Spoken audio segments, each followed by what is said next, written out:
તો બારામતી પ્લેન ક્રેશની તપાસ કરશે એએઆઈબી હવે તપાસ કરશે।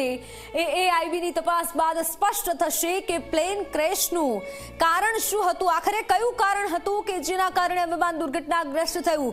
શું કોઈ ટેકનિકલ કારણ હતું કે પછી અન્ય કોઈ કારણ હતું, તેની તપાસ એઆઈબી કરશે અને આઈબી દ્વારા તપાસ કરવામાં આવશે। બારામતી પ્લેન ક્રેશની તપાસ કરશે એએઆઈબી દ્વારા મોટી તપાસ થશે અને ત્યારબાદ જ ચિત્ર સ્પષ્ટ થશે, કારણ સામે આવશે કે આખરે શું કારણ રહ્યું હતું આ પ્લેન ક્રેશનું। કોઈ ટેકનિકલ ખામી સર્જાઈ હતી કે પછી અન્ય કોઈ કારણ હોઈ શકે છે અને જેથી આ ભયંકર આ મોટી ઘટના આજે સર્જાઈ છે। આ ખૂબ મોટા સમાચાર।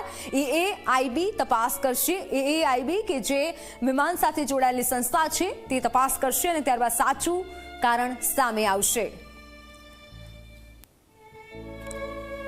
તો બારામતી આસપાસ